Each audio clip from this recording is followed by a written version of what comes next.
Hello friends, welcome to taste trips tips. ഞാൻ Greeshma.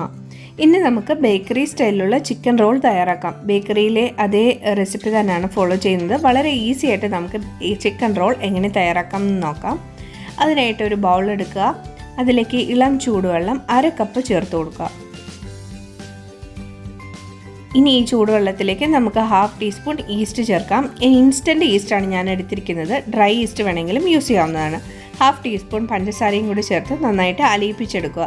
Dry ഈസ്റ്റാണ് use ചെയ്യുന്നതെങ്കിൽ ഇത് അലിയിച്ച ആ മിശ്രിതം ഒരു 10 മിനിറ്റ് നേരം റെസ്റ്റ് ചെയ്യാനായിട്ട് വെക്കണം.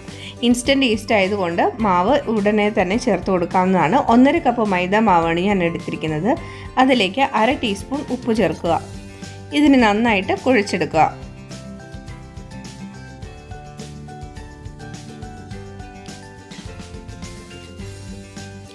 ചപ്പാത്തിയുടെ പാകത്തിന് വേണം കുഴയ്ക്കാൻ. അപ്പോൾ 1/2 കപ്പ് വെള്ളം കൊണ്ട് അതുപോലെ കുഴയ്ക്കാൻ പറ്റില്ല. അപ്പോൾ 1 ടേബിൾ സ്പൂൺ വെള്ളത്തിൻ്റെയും കൂടി ആവശ്യമുണ്ട്. ഇനി നമുക്ക് കുഴച്ചെടുത്ത ശേഷം ഫൈനലി നമുക്ക് 1 ടീസ്പൂൺ ഓയിലും കൂടെ ചേർത്ത് കൊടുക്കാം. സൺഫ്ലവർ ഓയിലും കൂടെ ചേർത്ത് ഞാൻ നല്ലതുപോലെ കുഴച്ചെടുക്കുകയാണ്.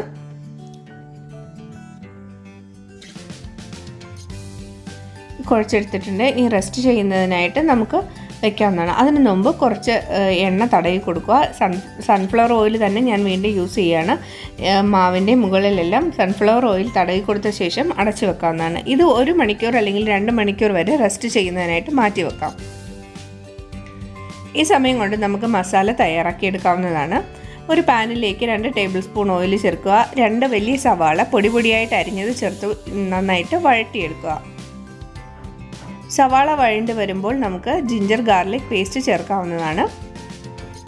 1 ടേബിൾ സ്പൂൺ ജിഞ്ചർ ഗാർലിക് പേസ്റ്റാണ് എടുത്തിരിക്കുന്നത്. പച്ചമണം മാറുന്നത് വരെ ഇളക്കി കൊടുക്കുക. സവാളയിലേക്ക് ആവശ്യമായിട്ടുള്ള ഉപ്പ് ചേർത്ത് കൊടുക്കാം. 1/4 ടീസ്പൂണിൻ്റെ പകുതി ഉപ്പാണ് ഞാനിവിടെ എടുത്തിരിക്കുന്നത്.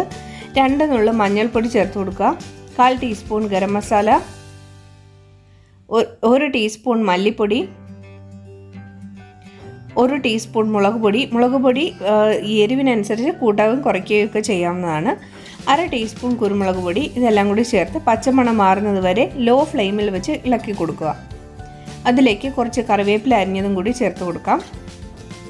ഇനി നമുക്ക് വേവിച്ച ചിക്കൻ ചേർത്ത് കൊടുക്കാം. 150 ഗ്രാം ചിക്കനാണ് ഞാൻ വേവിച്ച് മഞ്ഞളും ഉപ്പും ചേർത്ത് വേവിച്ചെടുത്ത ശേഷം മിക്സിയിൽ ഒന്ന് പൊടിച്ചെടുത്തിട്ടുണ്ട്.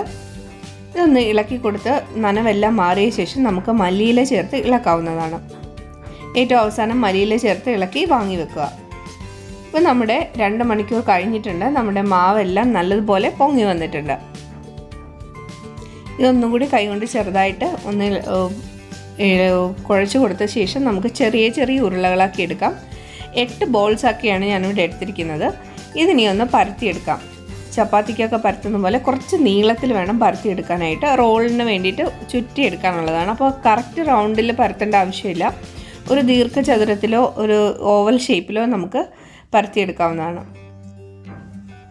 പരത്തിയ ശേഷം നമുക്ക് മസാല ഫിൽ ചെയ്യാവുന്നതാണ്. ഒരു 3-4 സ്പൂൺ മസാല ഇതിലേക്ക് ഫിൽ ചെയ്ത് കൊടുക്കുക. ഇനി നമുക്ക് റോൾ ചെയ്തെടുക്കാവുന്നതാണ്.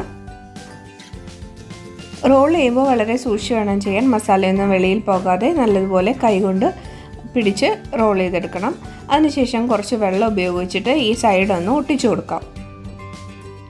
അതിന് എൻഡൊന്ന് ഒട്ടിച്ചു കൊടുക്കുക. അതുപോലെ തന്നെ 2 സൈഡും 2 എഡ്ജ് വരുന്ന സ്ഥലങ്ങളെല്ലാം നല്ലതുപോലെ ഒട്ടിച്ചെടുക്കാവുന്നതാണ്.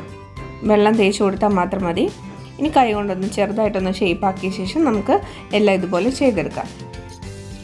ഓരോ റോളും ഫ്രൈ ചെയ്യുന്നതിന് മുമ്പായിട്ട് ബ്രെഡ് ക്രംസിൽ കോട്ട് ചെയ്യണം. അതിന് മുമ്പായിട്ട് നമുക്ക് വെള്ളത്തിലൊന്ന് ഡിപ്പ് ചെയ്തെടുക്കാം. വെള്ളത്തിന് പകരം മുട്ടയുടെ മിക്സ് വേണമെങ്കിലും ഉപയോഗിക്കാവുന്നതാണ്. 3-4 മുട്ട നന്നായിട്ട് മിക്സ് ചെയ്ത് അതിൽ ഡിപ്പ് ചെയ്തെടുക്കുക. എന്നിട്ട് ബ്രെഡ് ക്രംസ് കൊണ്ട് കോട്ട് ചെയ്തെടുക്കുക.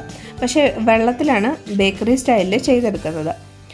അതിനുശേഷം നമുക്ക് ഷാലോ ഫ്രൈ ചെയ്തെടുക്കാം. ഒരു പാനിലേക്ക് പകുതി മാത്രം എണ്ണ ഒഴിച്ചിട്ട് ഇതൊന്ന് മീഡിയം ഫ്ലെയിമിലിട്ട് ഫ്രൈ ചെയ്തെടുക്കാവുന്നതാണ്. ഇത് തിരിച്ചും മറിച്ച് ഇട്ട് കൊടുക്കുക. ഒരു സൈഡ് ഒന്നായി കഴിയുമ്പോൾ നമുക്ക് മറിച്ചും തിരിച്ച് ഇട്ട് കൊടുക്കാവുന്നതാണ്. ഇതുപോലെ ഒരു ലൈറ്റ് ബ്രൗൺ ആവുന്നത് വരെ ഫ്രൈ ചെയ്തെടുക്കാവുന്നതാണ്.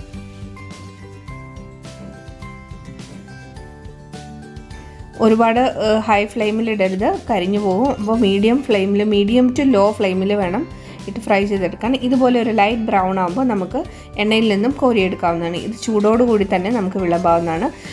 നോമ്പ് മുറിക്കുന്ന സമയത്ത് ഇഫ്താർ വിരുന്നിനൊക്കെ വിളമ്പാവുന്ന ഒരു അടിപൊളി പലഹാരമാണ്. എല്ലാവരും ട്രൈ ചെയ്ത് നോക്കുക. വീഡിയോ ഇഷ്ടപ്പെട്ടെങ്കിൽ ഷെയർ ചെയ്യാനും സബ്സ്ക്രൈബ് ചെയ്യാനും മറക്കരുത്. അടുത്ത വീഡിയോയുമായി കാണുന്നതുവരെ നന്ദി, നമസ്കാരം.